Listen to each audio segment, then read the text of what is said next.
What's up, guys? Welcome to the Hypertrophycast. My name is Frielingsdorf. I'm the podcast host, and yeah, this is another English episode because today we're joined by Dr. Mike Israetel. I think he doesn't need a further introduction. Mike, so glad you took the time today. How are you doing? Oh, I'm doing great, man. Thanks for having me on. Awesome, man. I'm really looking forward to our discussion because what I like about you is that you like to give recommendations based on optimality. And I really enjoy that listening to you. And I think it's a great way of giving recommendations because people can always take that piece of information and just make calculated trade-offs from there. That's what I do That's a really good as way well. of putting it. That's exactly my intention. Yeah, awesome, man. And currently, you already told me that you're dieting, but what's your kind of overall plan for the next couple of years in terms of your bodybuilding goals? Any specific competitions planned? So, what are you currently onto? No specific competitions planned, but I'm hopefully the goal with this present cut is quite long. I think it's going to be about 20 weeks in total. The goal is to get like really, really, really, really lean. And hopefully, if that happens, I'll compete in bodybuilding. And then hopefully it all works out and I will continue to compete quite regularly several times a year in bodybuilding over the next 5 years. And see how well I can do and how lean I can look. Awesome, man. That's gonna be exciting, man, to see you on stage. I mean, I hope a lot so. of people, yeah, for sure. Okay, hey, the first topic I kind of want to touch on with you is like macrocycle periodization. I think a progressive overload is a well-established training principle by now, and I guess most people are familiar with the idea that the ability to make things harder is more of a result of productive training than a necessity to make progress. And during a hypercaloric macrocycle, which you try to make every mesocycle harder on average than the previous? And if yes, is this something you want to force by adding additional sets, or do you let it kind of happen naturally by increased training load due to previous adaptations and maybe some improved movement quality? Mhm. So there's a time for letting autoregulatory measures dictate your training load additions, whether you measure that by volume or how much weight you're using or proximity to failure, so on and so forth.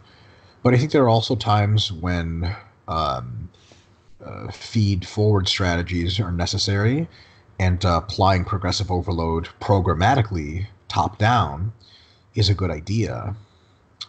I can think of one very good example of the need for progressive overload to be forward looking, not just autoregulated. It is in the context of becoming increasingly very strong at very systemically demanding lifts. So if you squat uh, 50 kilos one day, you come back and you do several other leg exercises that week. Next week, you come back and you squat to a certain RIR, RPE, or whatever. It may very well be easy for you to infer that 55 kilos is what you should be doing, or you just get more reps than you have before. And then it's easy to have progressive overload result in an autoregulatory fashion. You get stronger, you feel better, you can do more, and you do more. Same idea if you're progressing in repetitions. So last week you did 12 reps with 50 kilos. This week it's 50 kilos again. And at 12 reps, you hit 12 and you're like, this is so easy. I can do more. And you do 13 and the next week 14 and so on and so forth. When you become more advanced in your training becomes harder from a systemic perspective. Like it's just harder to train because you're better at it now, Mm. but you have to tap into more of your psychological resources in order to train hard. So just training quote unquote hard and seeing and increasing the magnitude of difficulty in an autoregulated fashion as you progress may be a little bit more difficult because it's very easy to become complacent. You put 200 kilos on the bar instead of 50 and you do a set of 10. Week one and week two, what you feel like doing could be very largely psychological because it's so hard. There's a stochastic element there at the top of you might feel like doing 190 for a set of 8. Is that a robust hypertrophic stimulus at that point? Probably not. Then as you become more advanced, there need to be pretty clear elevations and stimulus for you to get the most out of it. Your body is now defaulted to conservation mode much more than adaptation mode. Almost anything grows you when you're a beginner. So long as reasonably overloading, things have to be pretty clearly overloading to guarantee you progress when you're advanced. So you would have to come in and say, I did 200 for 10 kilos last week. Today I will do 202.5 for 10. I have to. You end up doing it, and you end up realizing afterwards, like, wow, I didn't even know I could do that. If I just went by feel, I would do 190 for a set of 8. But that wouldn't be a great workout. It could actually fall into that middle zone between what is maintenance and what is adaptive, and you're just sort of generating a high level of fatigue to maintain. So I think it's very important to understand that in the long term, and especially for beginners and intermediates, the progressive overload is applied in an R-regulated fashion for the most part. But there are times and situations, especially if you become more advanced, that you have to remember that progressive overload has to be applied and use that to guide your training to push yourself into very uncomfortable situations in which the ability to detect auto-regulated features is very degraded. Like, especially like a set of 25 reps. Can you do another rep? Probably. How much willpower are you willing to put into it? Another example is during a fat loss phase. It may very well be that willpower effort of knowing you should increase a little that keeps you putting out the loads that you need. And if you just defaulted to autoregulation, you could get progressively weaker during a fat loss phase, and that would in the end result in muscle, right? So it's almost the same thing as sticking to a diet versus entirely autoregulating your adjustments based on body weight. Like, if you are having a week where you just eat whatever and then you have that baseline of calories and you lower it next week if you gain weight, as you eat cookies and pizza, it may occur to you that, I know this is not going to result in weight loss. I know next week I'm going to have to reduce anyway. Why don't I just stop being stupid and apply progressive overload in diet, so to speak, now, and cut my calories to a normal level now, what's expected, and the next week again, what's expected, because autoregulation is almost always a feedback loop, so it takes time. If you pre-program, you can mirror mirror progressive overload without having to default yet to autoregulation. In the end, both approaches have their merit, and completely getting rid of one or the other is, I don't think, wise. So when people say autoregulation should entirely take care of progressive overload, they're not, I don't think, completely correct. And when other people say, like, it's just about programming and you just have to do what it takes, they're ignoring autoregulation, which is a really, really big deal. And the last thing to address the specific example you brought up, we do not at RP recommend adding sets as a matter of pre-programmed elevation. We have an algorithm called the set progression algorithm. It's available on our website on the Hypertrophy Hub. And it is an autoregulatory formula by which you can progress in sets by pure autoregulation. And I think that's a very good idea to use. So when we add sets, it's because the last workout we did not deem sufficiently stimulative to maximally get the best adaptations. For example, you start with 3 sets of squats in your first week. That could give you plenty of soreness, great pump, tons of, perceived mind-muscle connection, tension, etc., metabolites. And then those same 3 sets 2 weeks later can be like a real easy workout because your work capacity has gone up. You've become more technically proficient at the exercise. And there's adaptation to the exercise itself. You're just more used to it. And someone could say, hey, why aren't you doing 5 sets? And you would say, well, 3 is enough. 3 is enough. And you say, well, where in a study has 3 sets beat 5 sets in a training protocol? You'd be like, well, it hasn't. 5 sets is probably more hypertrophic. And you're like, oh, no, I get it. 5 sets would be too damaging. You don't want to go overboard. You're like, no, it wouldn't. I'm actually very well adapted and ready to do at least 4 sets. And then they would be like, so why aren't you doing 4 or 5 sets? You'd be like, I don't know. I was told not to increase my sets, right? So you don't increase your sets. It's not like you're doing 7 sets and you're like, I'm going to die. And the next week you're like, fuck, I got to do 8. No. But you do 7 sets and you're like, I'm going to die. Keep it at 7 or even reduce it to 6. And the next week at 6, you're like, oh, this was great. Keep it at 6. Next week, 6 is like pretty good, but a little easy. And it's your last week coming up before deload, go back up to 7, right? But if you have 3 or 4 weeks, stay at 6. And then when 6 becomes really easy and you just do 6 sets and you're like, man, I barely got a pump. I barely got sore after. Like, I could do more, right? And it's been shown pretty reliably that up to 8 sets on average and probably up to 10 or 12 sets within a specific session causes more hypertrophy per muscle group. Then, there's nothing stopping you from doing more than at that point just momentum and dogma, and you should probably do more. So it's almost like, the set equivalent we assume that a certain number of sets is what we should do. Why? The body changes over time. Same thing happens with load. Can you imagine someone saying the same thing with load that they do for sets? Like, well, I start with 50 kilos, I just do it the whole mesocycle. Be like, why don't you add some weight? Like, nah, don't do that. It's just disruptive to the system. It's unpredictable. Like, okay. Mm-hmm. So you're intentionally training way too easy every session. And easier and easier and easier as the sessions go on. Like, yeah. How do you defend that? You don't. Yeah. I think you mentioned some really good points. I think that was brilliant. And yeah, I agree for the most part. I think more advanced people who already kind of maximized their level of execution are, pretty good with the approach of kind of proactively adding sets for a certain time frame. But for less experienced lifters, I think that's not always like the best way to go, as they are leaving a lot of stimulus on the table, so to speak, when they are performing a working set. I mean, of course, the total amount of stimulus will be hugely influenced by the amount of sets we do, but we often hear that volume needs to go up over time. And that is, of course, true to a certain extent, but a lot of people will think that will require purely more working sets. Most likely because number of sets are what we currently associate volume with, but what we actually want is like a higher stimulus over time, and we could possibly achieve that without adding sets. And what is limiting us in order to make maybe even better adaptations is not the amount of stimulus, but the cost fatigue. So that's why we want like maximum amounts of stimulus per unit of fatigue, overall a better stimulus to fatigue ratio, a concept coined by you. So I think, good advice. Totally. So I think another way of saying what you just phrased, which is absolutely true, is you have to focus on the quality of the exercise before you focus on expanding the quantity. Otherwise, you're just doing more dog shit. So like, so this is credited to my colleague James Hoffman, who on the RP channel, you guys can weekly answer YouTube questions from viewers. He's also a sports scientist and he's a coach, and he does the James Hoffman skeptical eyebrow when people tell him, hey, my back's not growing, or my chest or my lats or whatever are not growing, but I do 30, 40, 50 sets per week. He's always like, And the reason he does that is like, when his clients tell him that before he started training them, he goes, why don't you show me what your bent row looks like? Take a set 2 reps from failure.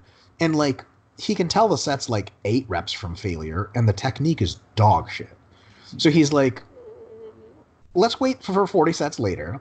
And he teaches them how to bent row correctly, or how to bench press correctly, or how to go closer to failure. And then after several sets, 2 or 3, they're like, oh, my back is fucked up. And it's like, ta-da. So now you only have to do 15 sets. And eventually 15 sets isn't enough, and you'll have to do more. But for months and months, improving the quality of your sets is like a free ticket to more growth without having do a ton of sets, because also from an efficiency perspective, how much stimulus you get for how much time you spend in the gym, doing a ton of sets is awful. And I've sort of picked this up from James, and I always get skeptical when people say like, I need 15 sets of quads to have a good quad workout, because anytime I have trained someone in person and they said, look, I can't get my quads to do good work for me, I have a couple of workouts I do with people, and they're almost all structured like squats first, hack squats first, or leg presses first, and then one of those 2 movements after, or a compound movement, and sometimes some leg extension or walking lunge stuff. And I focus on improving the quality of each repetition, usually the range of motion. I move their feet around so that it's more quad focused, and I make sure that they're truly giving a very high effort per set.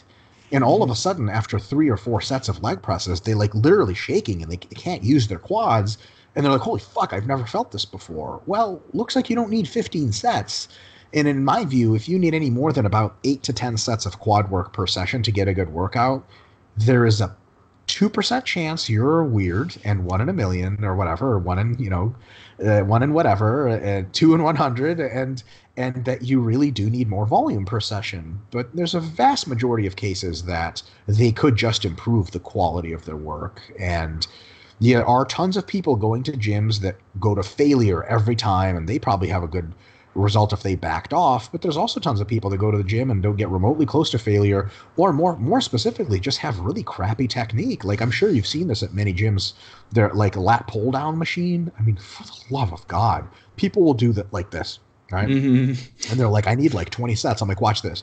Stretch and then touch your chest. And after 2 sets, like, oh my God, I have a lat pump. I didn't even know what that felt like. They're like, ta-da. So a lot of times it just comes down to technique, and they're just using machines wrong or using their body wrong. And they're lifting in such a way as to avoid exposing the muscle to the stimulus versus letting it really be like really letting it be exposed to the stimulus, like in a bench press or in a dumbbell fly, arching your back a little and opening up your chest or using your rib cage and retracting your shoulders. It puts your chest in harm's way. If you cave in around it, it takes it away from harm's way. Yeah, you feel your chest less, but the point is to feel the chest more. I actually have this mini revelation every time I leg press or squat. If I do the correct technique, my quads feel worse. And it's so tempting in the middle of the set to get away from that so that you can still do the reps and be like, I got 15 reps. But you're saving your quads. And I always ask myself, middle of a set, what the fuck am I saving? I literally sat down for this machine to get my quads stimulated, and now I'm shying away from it. So a lot of it is about using exercise techniques that expose the muscle. It's a humbling exercise, but it radically improves your efficiency and effectiveness. Now you don't have to do a million sets anymore. Definitely. And I think it's not only important to improve your technique, but also to improve, to prevent your technique from breaking down. Because when fatigue occurs during a set, your body will always push yourself in the position which it's strongest. And if your quadriceps fibers fatigue during a set of squats, your body wants to utilize more hip extensions. And yeah, you really got to fight that, stay upright, and yeah, keep the quads the limiting factor. That's why there's a bit of a difference between the approach to training for hypertrophy versus strength. Hmm. In strength, as long as it's a safe technique, you pick the technique that lifts the most weight. In hypertrophy, the technique could look very similar, but you're always in the back of your mind, especially as an advanced athlete, because for beginners, like if they just generally do the movements, they get great results. An intermediate athlete and an advanced athlete, they're going to want to focus on, okay, I'm working hard, and the muscles I'm trying to train are the ones experiencing the hard work. Like a really easy example is skull crushers. As you get close to failure, what happens? Your elbows start to drift out. That lets you press more weight. Congratulations. But it doesn't do much more for your triceps. So there's this battle you end up facing that if you were a power lifter, you would just do as much as you could. But being that you're for training for hypertrophy, you have to retuck in your elbows every single time and then retuck in it. You're like, oh, I want to just get this weight and press up. And once you realize that I can't press the weight up if my elbows don't flare your elbows because you don't want to kill yourself. Do whatever it takes to get it up. Rack, that is a set to failure. You just write that in 0 RIR because you could no longer do it with good technique. And if you want to do weights without good technique, who knows what you're doing at that point? Who knows what you're training? You sure as hell forgot. You know?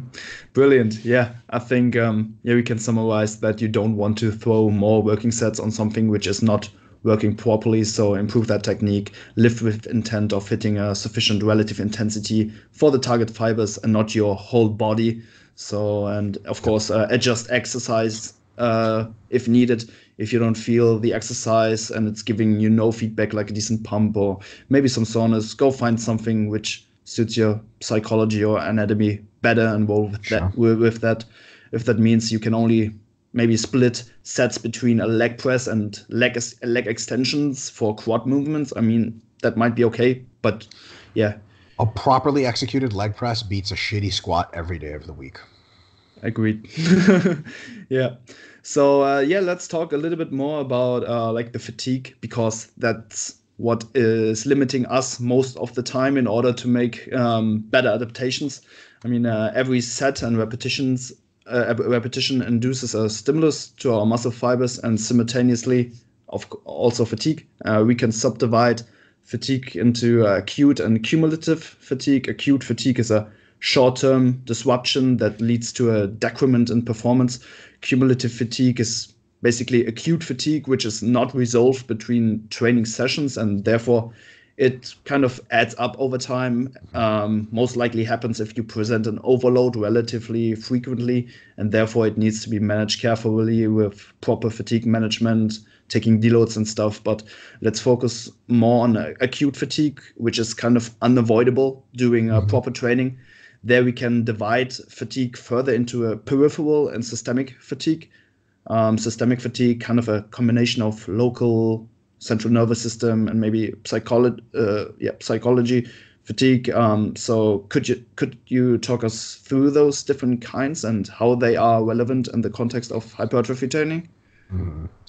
I prefer to use the term local fatigue and systemic fatigue, not the term peripheral fatigue. Peripheral fatigue comes from an exercise science analysis and not a hypertrophy-centered analysis.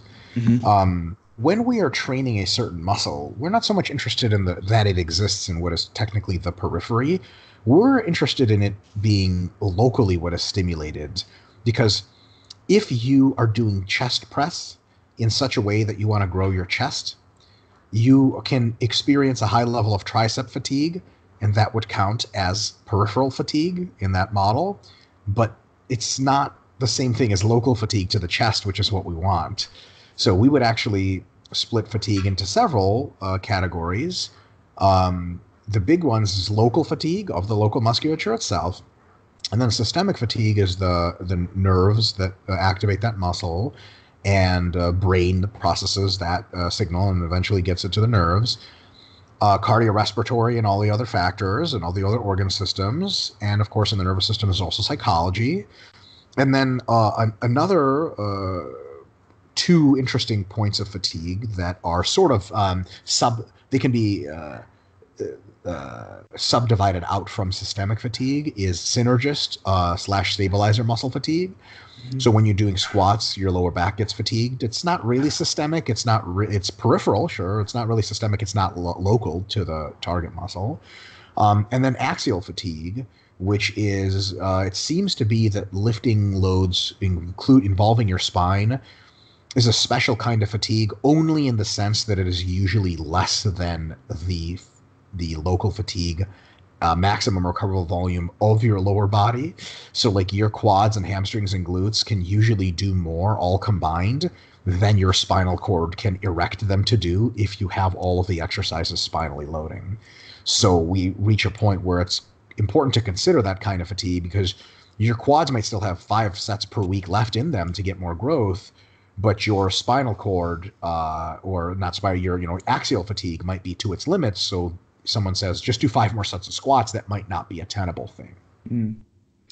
Yeah, I think that's really important to always try to make the local fatigue, so to speak, the limiting factor, and you don't have to end your accumulation phase because you're maybe psychologically so fatigued, or your overall systemic capacities are maxed out. So what might be good strategies to make the local muscles more of a limiting factor, for example, doing a mesocycle? So the biggest factor is to make sure that you train within your MRV of the local muscle and of your Sure. system. Mm-hmm. So just doing too much training is the easiest way to get yourself in trouble. If you do too much training, there's no amount of sleep or food that can help you out of it. You're just going to be done. So there's that consideration. Then on top of that, we have the consideration of practicing good sound recovery strategies and modalities, getting enough sleep, food, relaxation, and so on and so forth.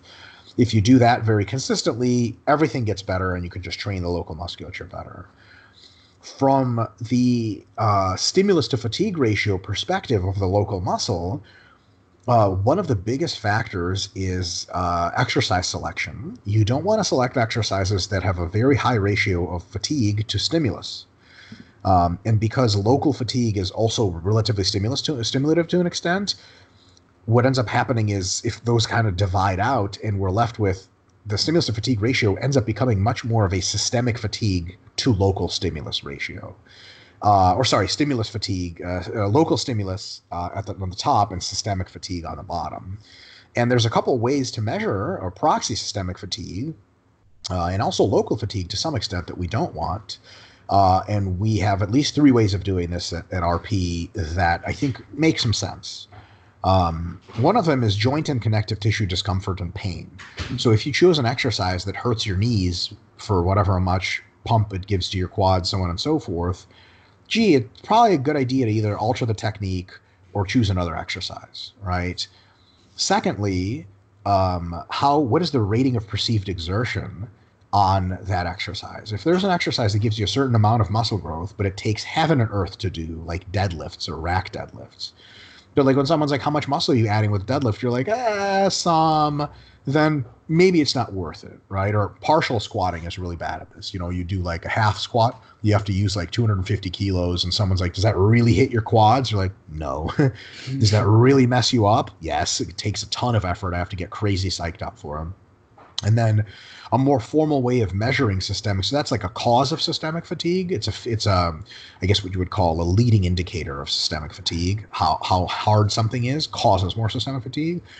A measurement of systemic fatigue is how much that exercise affects the performance of unused muscles. That's actually a way to measure systemic fatigue of that exercise. So if you do bent over rows for your back, and let's say they're the same stimulus as deadlifts, and afterwards you do tricep extensions, which are not really involved in the bent row, you may be able to get a set of like 20 reps with 50 kilos on the first set. If you do the same number of sets of deadlifts before tricep extensions, you may only be able to do a set of 15 reps at the 50 kilos or whatever. So you're like, holy shit. Like, and this is something you can perceive as well. Like deadlifts really, really fuck you up. And then you look at the tricep extension machine, like, oh my God, I just want to leave the gym. I don't even know I'm here anymore. I'm so fried. Whereas after bent rows, you're probably not as fried. You could probably still do good work. So just by measuring exercise performance, you can see how much systemic spillover, is what we call it, there is from any given exercise. And there's nothing wrong with systemic spillover. Some of the best exercises, squats, presses, rows, have a lot of it.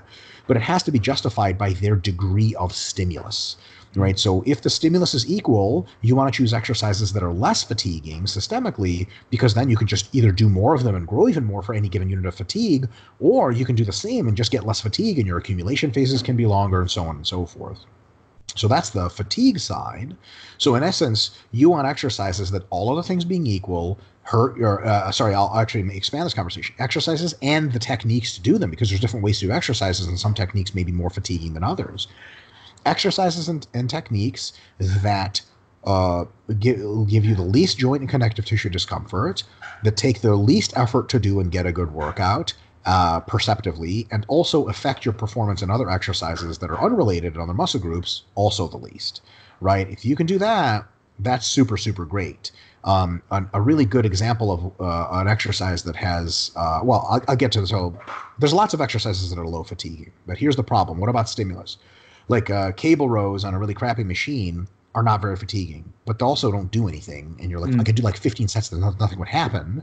Like, sometimes you use a machine that like simply wasn't designed for lifting weights. You're like, this machine sucks. Like, it's not hard. It's just, there's no way to make this hard. So we have to look at stimulus, and we have 3 proxies for stimulus. The first proxy is the mind-muscle connection. And what we call the mind-muscle connection is a little bit different than, I think some people think the mind-muscle connection is just like kinesthetic awareness. Like, I can feel my bicep moving. Well, who gives a shit? It's great. You don't have a nerve block to your bicep. Congratulations. But what we really want out of mind-muscle connection is indicative of hard training, of stimulative training. How do we know that? At heavy loads, we call it a mind-muscle connection if you can perceive a high degree of tension through the muscle. Like, that feeling in your biceps when you do heavy curls that you almost feel them ripping apart. You're like, oh, like, holy crap. Someone's like, do you feel that in your biceps? Like, dude, what are you talking about? Like, I only feel my biceps. And then if it's high repetitions, it's not enough tension or not enough load to produce that kind of perception of tension. In high repetitions, when you get closer to failure, you have a lot of metabolites in the target muscle. So if you're doing curls, when someone's like, man, is that really blasting your biceps for sets of 20? You're like, honestly, I've got all my forearms are cramped and super pumped. I don't feel a shit in my biceps. And that's not great, right? Yeah. And then for moderate reps, it's sort of some combination of tension and metabolite burn. So if your target muscle is perceiving a high tension, real good, probably a good stimulus. If it's perceiving a metabolite burn at high reps, probably a really, really good stimulus. The next one is pump. And that happens after set after set after set. And none of these are mandatory, but all 3 of them together start to paint a good picture because there's 3. So a pump, you might not get a pump for much training, but like if you get a pump from something, probably means, first of all, the right muscle is being targeted. Like someone shows you a press for your front delts, but your triceps get pumped and your front delts don't. Someone's gonna be like, great front delt training. You're like, I think it's actually just tricep training at this point, right? And they say, well, can you imagine someone says, well, the pump doesn't mean anything. They're like, so my triceps are getting gnarly pump, and you're saying they're not going to grow from this. Like, nah, like, that's ridiculous. Right? Of course, the pump has been shown to be a causative mechanism of growth, as well as correlated to metabolite sequestration, which is another causative mechanism of growth. So if you have a big pump from something in a few sets, that's great. Like high rep leg press. Well, let's see which boxes we can check for high rep leg press for now.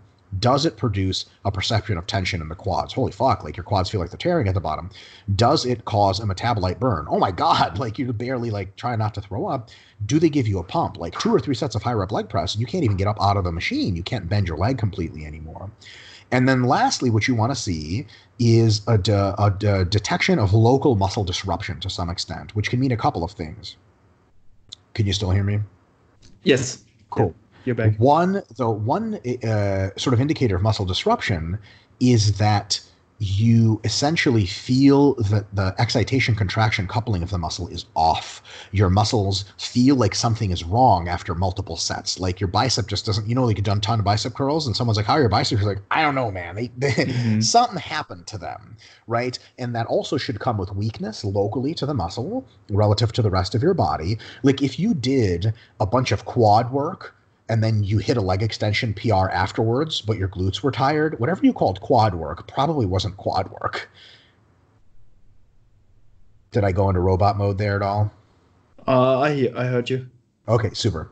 Because my stuff is having a bit of connection issues. Okay, so basically, you want that local muscle, that target muscle, to experience basically a perception of disruption has occurred to it. It's not working properly.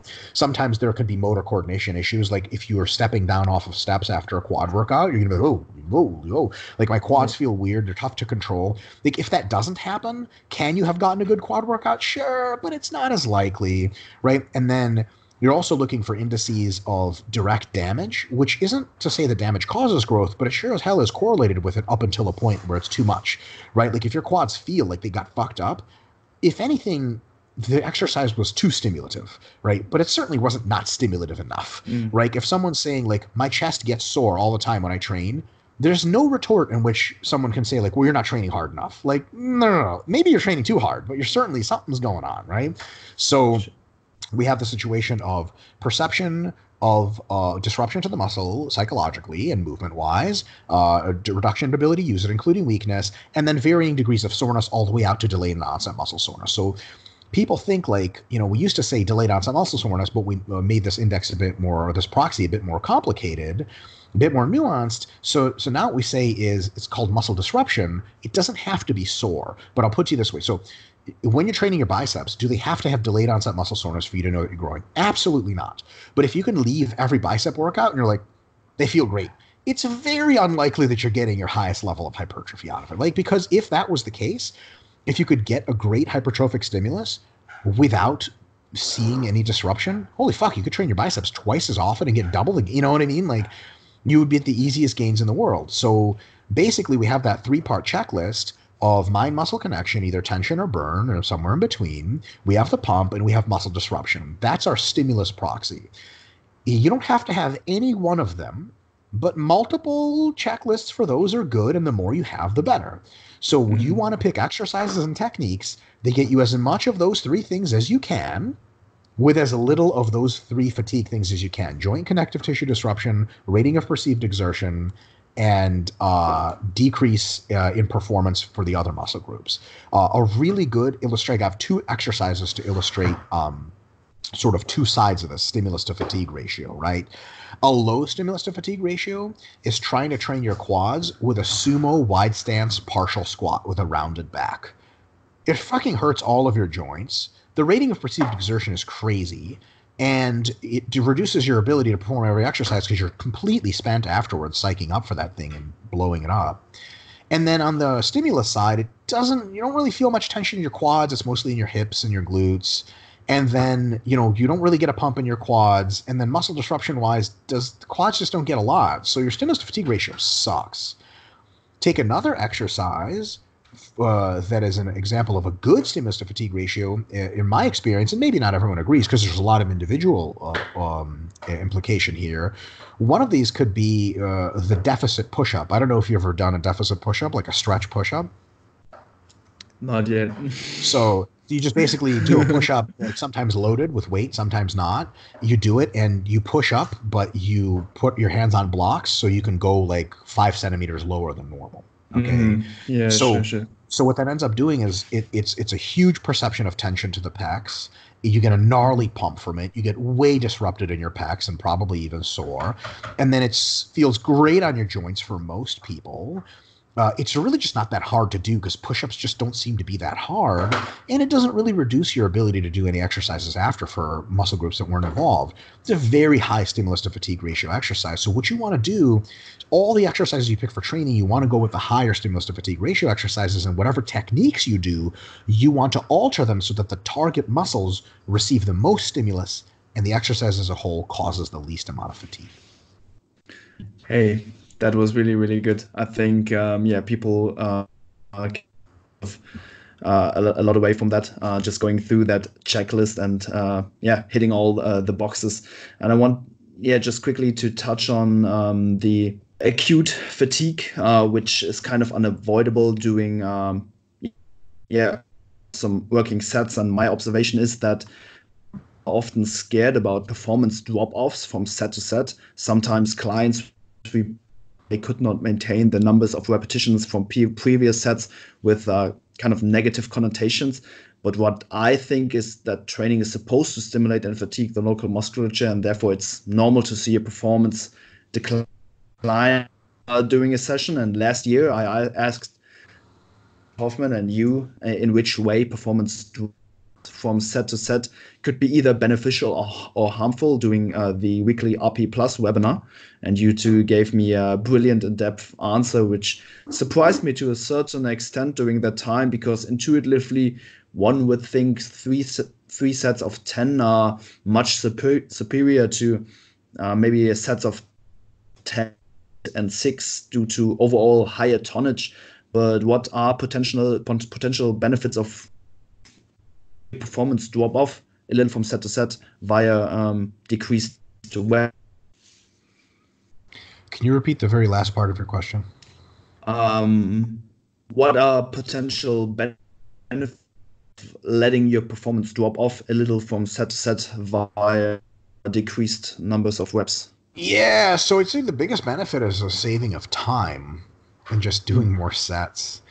So first of all, they've compared programs with different amounts of tonnage, and they realized that the number of hard sets that you do, provided you're sufficiently well rested between them, is predictive of hypertrophy, but the total tonnage isn't. So if you focus on total tonnage too much, you're actually focusing on a variable it's not very clear is super predictive of hypertrophy results. So automatically you might be chasing something that's not the greatest thing in the world to chase.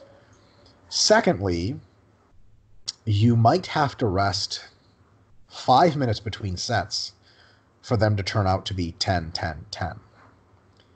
To get 10, 8, 6, you might have to rest only 2 minutes between sets. And then probably you'll get a little bit less hypertrophy from the 10, 8, 6. Just a bit less. But it's 2 minutes rest between sets, so we can say that maybe that whole thing took you 6 minutes, whereas the 5 minutes between sets thing took you like 15. Okay? If you do 4 sets and get another set of 5 or 6, you'll have the same hypertrophy as you did from the 3 sets where you rested longer, but you'll be done with that in like 8 minutes versus 15 minutes for the 3 sets in which you rested a really long time. So what we say is that as long as your next set isn't systemically limited, that means your cardiorespiratory system is a limiting factor, your central nervous system is a limiting factor, other synergist muscles and stabilizers are not a limiting factor. As long as a local muscle is limited, and as long as you do at least 5 repetitions per set, you're probably getting a set that's not as hypertrophic as it could be if you rested longer, but pretty close, and is so worth the time that you can just do more sets and get out of the gym faster with more hypertrophy in the tank. Because I think some people get away from seeing training as I'm dosing it to be hypertrophically stimulative. They see it as I have to do 10. Well, is a set of 9 automatically a bad set? No, there's no reason to believe that that's true. Let's say it's a little worse. Well, then maybe you can just do another set towards the end. Why is that different than resting a really, really long time? So, that's the situation. And in addition to that, I don't think that a huge amount of fatigue or like a set-to-set drop-offs, I may change my position down the road, but we currently just don't know how set-to-set drop-offs predict hypertrophy results in any meaningful sense. And because we know that the hard sets are really determinative, and as long as you do, rest enough for the local muscle to be a limiting factor, then you're pretty close to getting a good job anyway.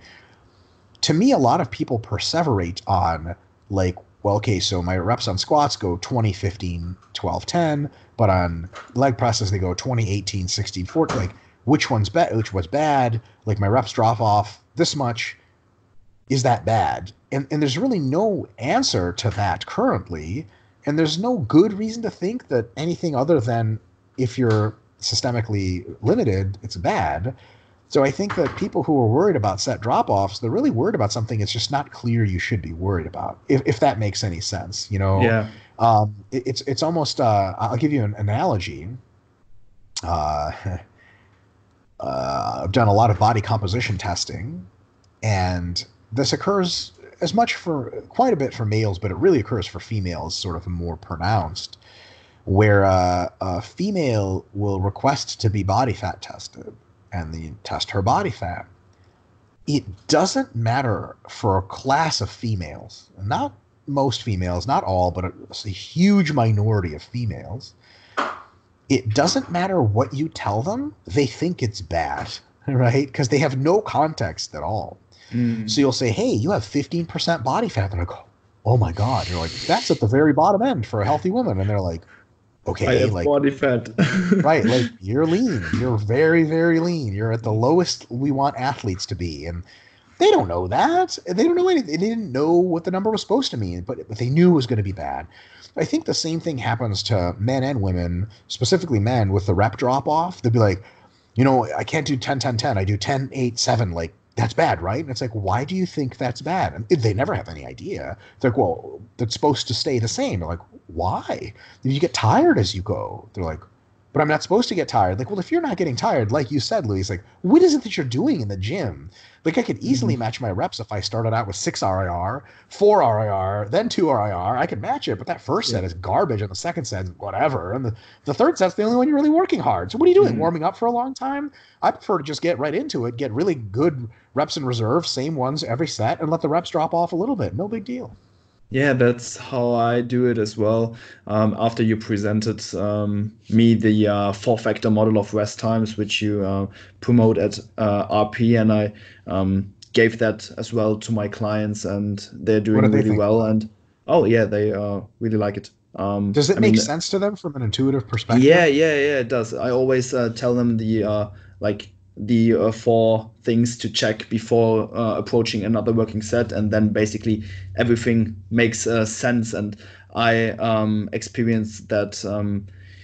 I just feel less psychologically fatigued when doing working sets, and because I don't have to grind through many leading reps, so to speak, and I have more or just a higher percentage of effective reps, and that's maybe a pretty good a plus side. Totally, potentially. Yeah. So the jury's still out on effective reps, but we know that the reps towards the end of a set are probably more effective than the ones at the beginning. We don't know how much more, and it's probably not a ton more, but in a sense, your stimulus to fatigue ratio for sets that are done with fewer reps as you get fatigued might actually be pretty stable or go up a little bit, because the fraction of effective reps goes up relative to the total reps. Like, You know, first 5 reps are just sort of lead-in reps, like you said. Anyway, like why not just get rid of those altogether, rest a little less, and get into it? There's problems with that. Faster fibers take longer to recover, so on and so forth.